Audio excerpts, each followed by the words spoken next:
Es el turno del licenciado en fisioterapia Gustavo García, con su tema Diagnóstico diferencial entre el dolor lumbar inespecífico y función del suelo pélvico.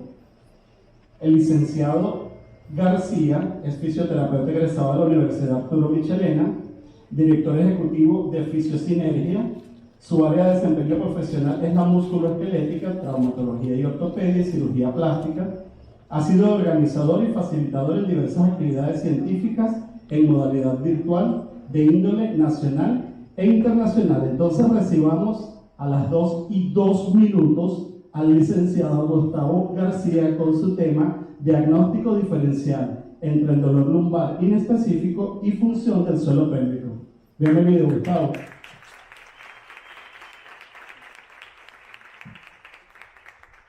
Muy buenas tardes a todos. Bueno, gracias por la presentación.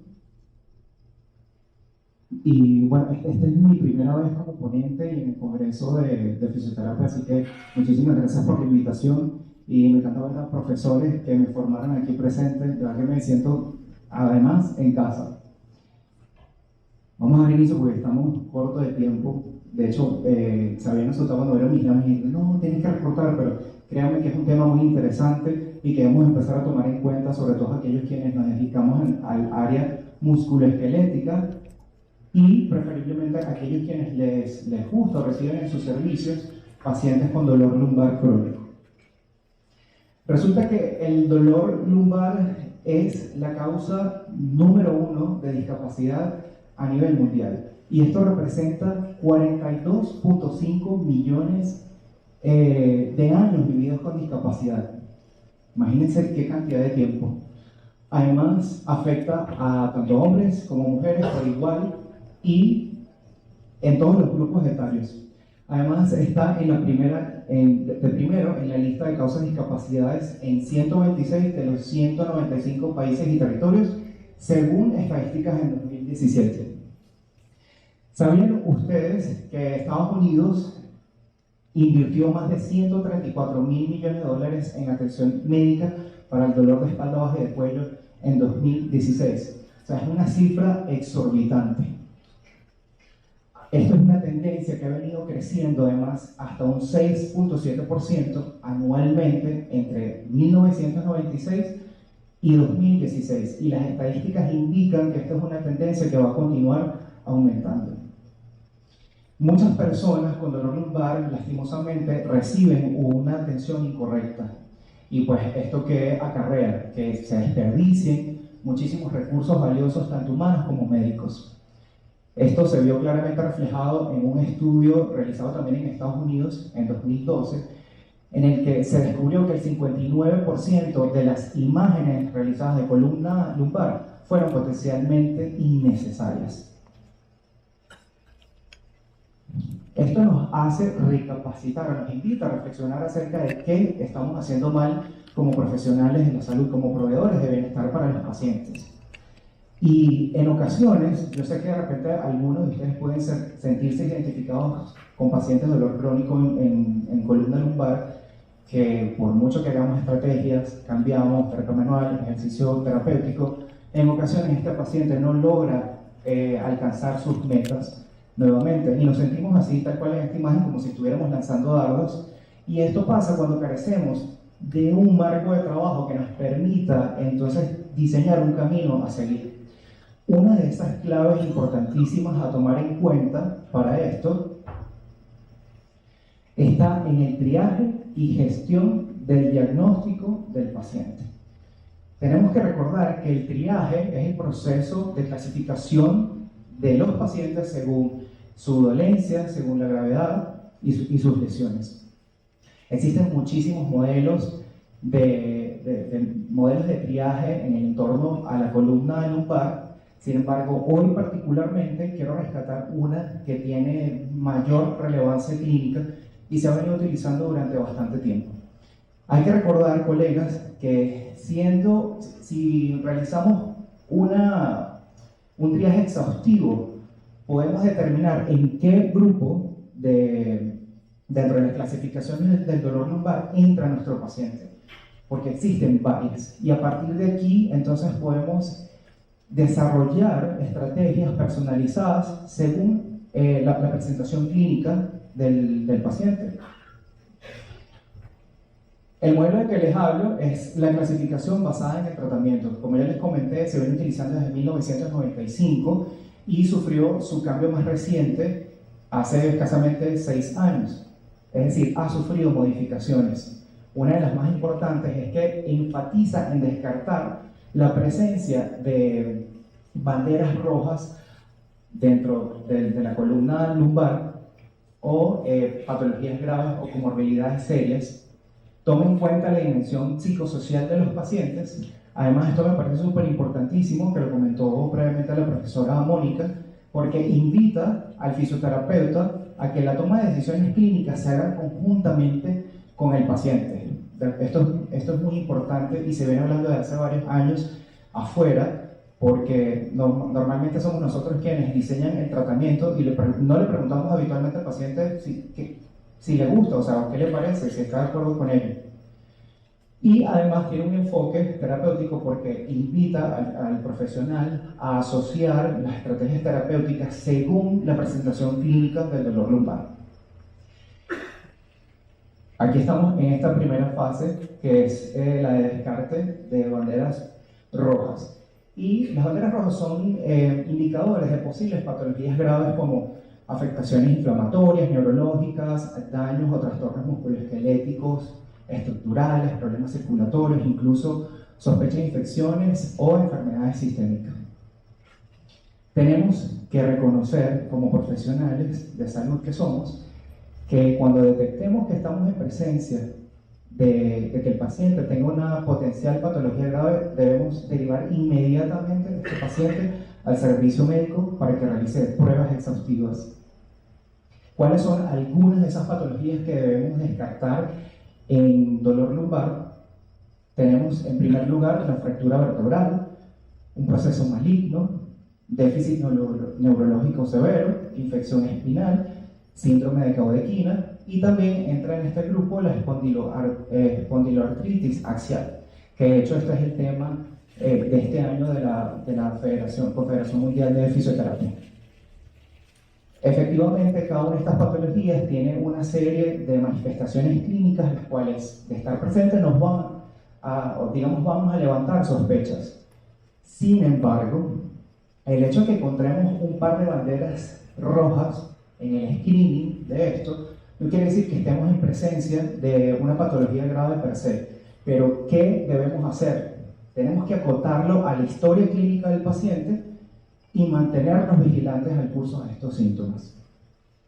Tampoco debemos dejar de vista descartar síndromes radiculares como la ciatalgia, la radiculopatía y la estenosis espinal, por mencionar este grupo.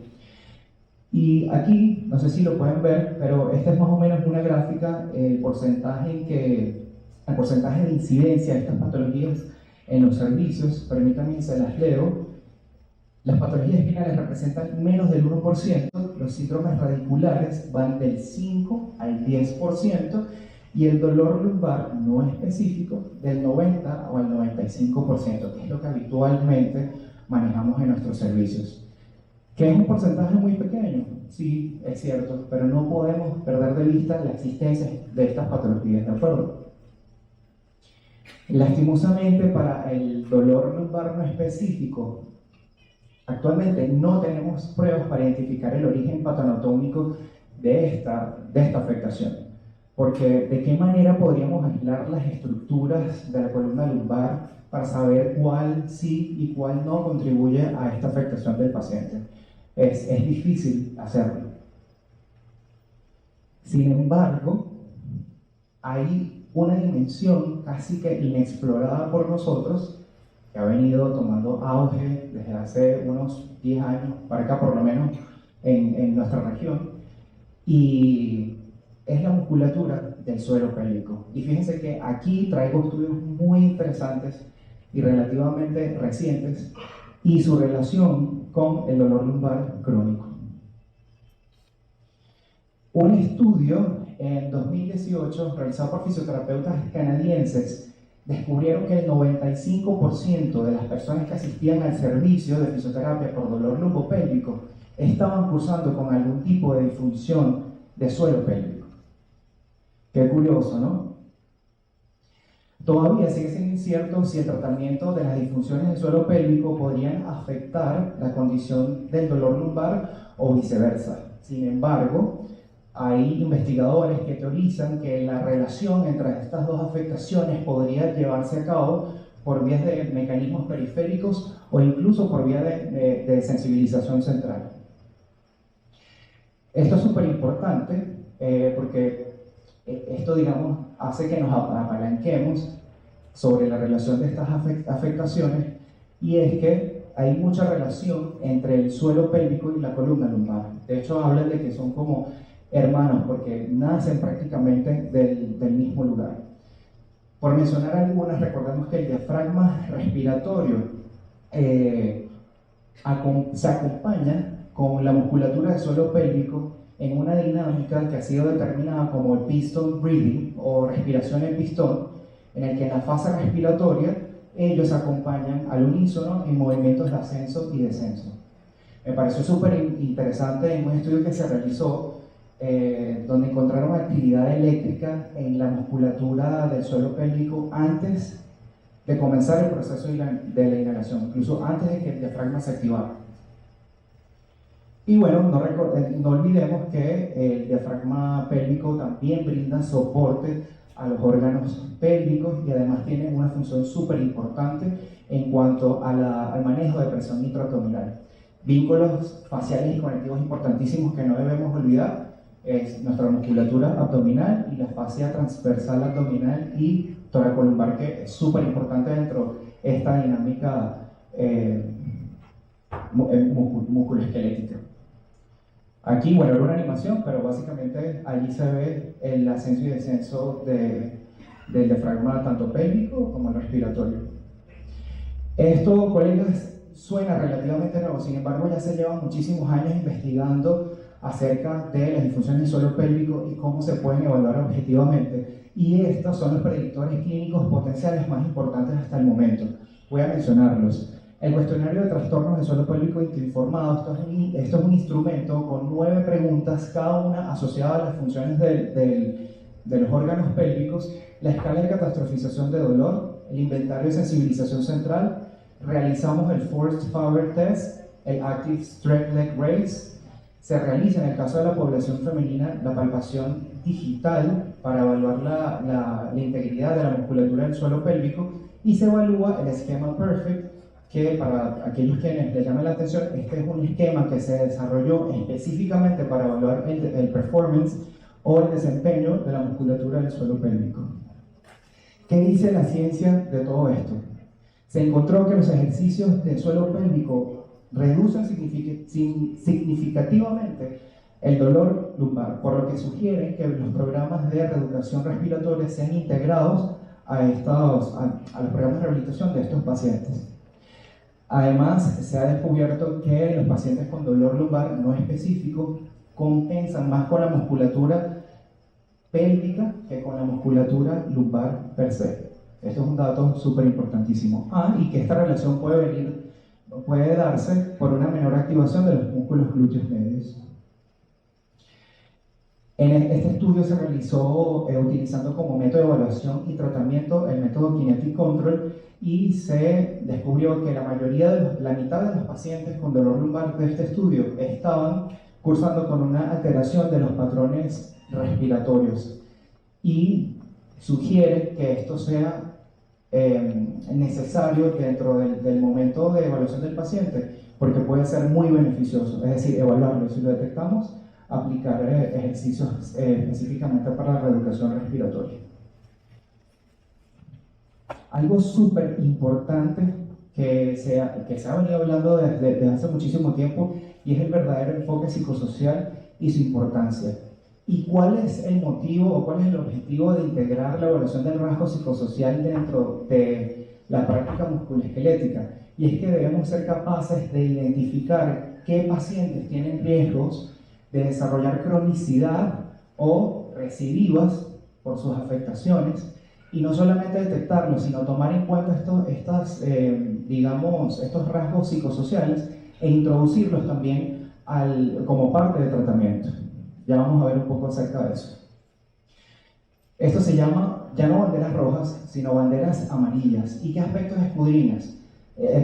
Las creencias, los comportamientos y respuesta emocional. Es importante que ahondemos cuál es la comprensión de los pacientes sobre su afectación y cuáles son sus expectativas de recuperación.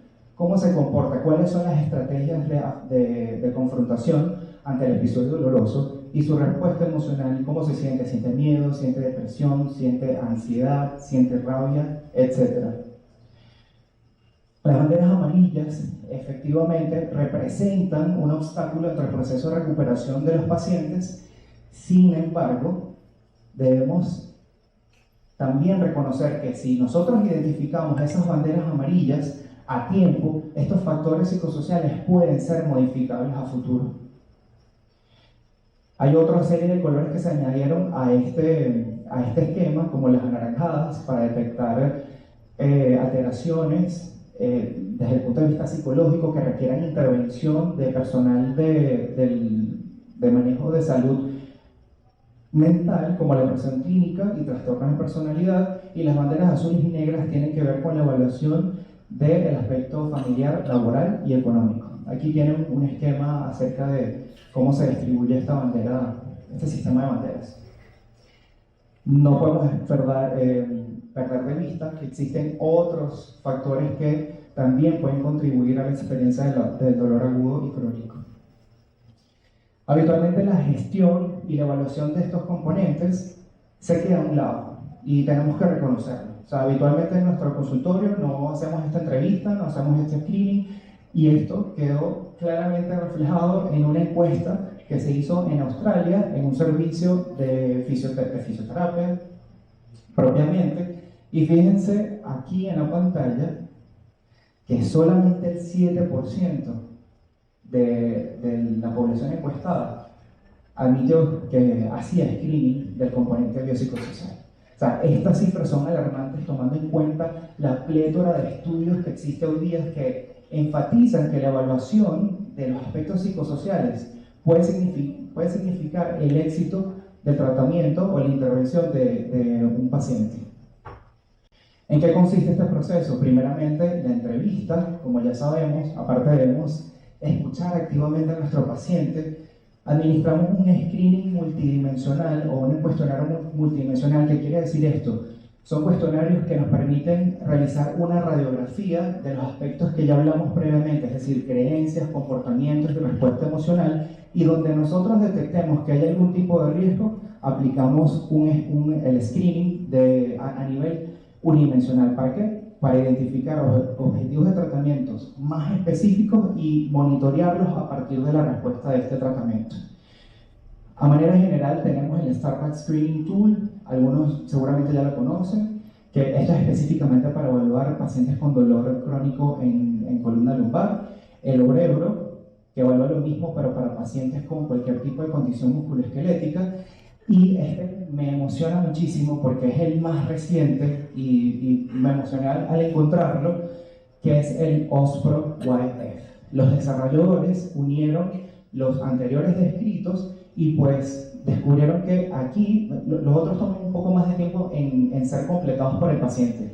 Pero aquí ustedes tienen 3 versiones, la de 17, 10 y 7 ítems, siendo el más preciso el de 17 y se puede completar en 5 minutos.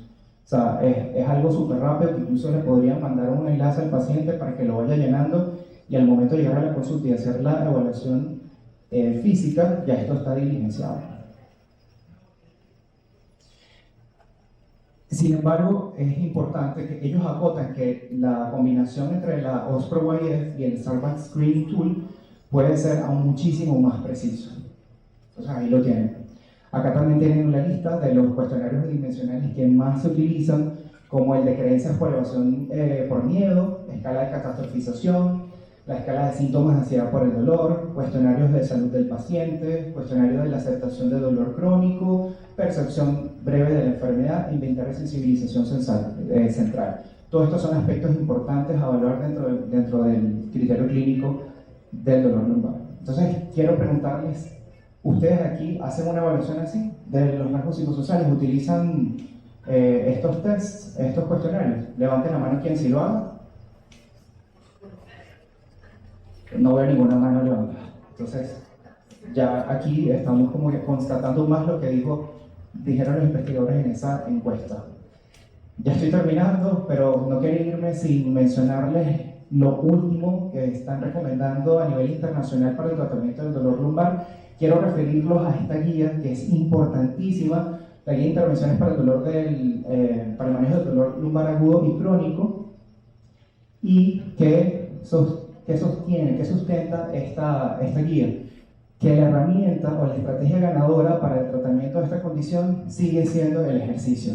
El ejercicio en cualquier presentación y modalidad, ejercicio general, movilidad de tronco, ejercicio aeróbico, sigue siendo la estrategia ideal. Para el tratamiento del dolor crónico pélvico se están haciendo pruebas con imaginería motora graduada. Esto es un método no invasivo y no farmacológico además, que se divide en varias partes. Y en primer tiempo apunta a la interrupción del esquema corporal en la corteza cerebral que se ve afectada por las reestructuraciones morfológicas y funcionales conllevadas o derivadas del dolor crónico. Para conclusiones y recomendaciones, lo primero que debemos escuchar a un paciente con dolor de cualquier tipo es escucharlo activamente. Tenemos que seguir afinando nuestras estrategias y nuestras habilidades para escucharlos y realmente saber qué hay detrás de todo ese dolor, no solamente el físico, cuáles son esos otros componentes dentro de su contexto que lo pueden estar afectando. Otra conclusión importante es que los factores psicosociales a este nivel pueden ser gestionados por nosotros como fisioterapeutas y que es importante tomarlo en cuenta dentro del tratamiento de estos pacientes y que tenemos que aprender a combinar estrategias bottom-up y top-down. ¿Qué quiere decir esto? Que son estrategias que estimulen en la periferia, que afecten al sistema nervioso central y viceversa. Como lectura recomendada, tienen este libro, si quieren toman fotos, en Clinical Reasoning in Musculoskeletal Practice, es uno de los más recientes, en 2019, es la Biblia digamos, para desarrollar un criterio clínico más específico. Fisioterapia de suelo pélvico, de Editorial Panamericana, Kinetic Control, que es una capacitación que están trayendo los colegas de Movimiento Triuno. La serie de Lancet sobre el dolor crónico, son 4 artículos excelentes que nos van a ayudar a deconstruir las falsas creencias que nosotros mismos como clínicos tenemos acerca del dolor y el tratamiento del mismo. No pierdan de vista continuar educándose en el entorno del dolor y la neurociencia. Necesitamos el reconocimiento público y profesional por lo que hacemos y lo que hacemos. Tenemos la misión de apropiarnos del sistema de movimiento humano y su gestión desde la ciencia a la práctica. Muchísimas gracias por su asistencia y su tiempo.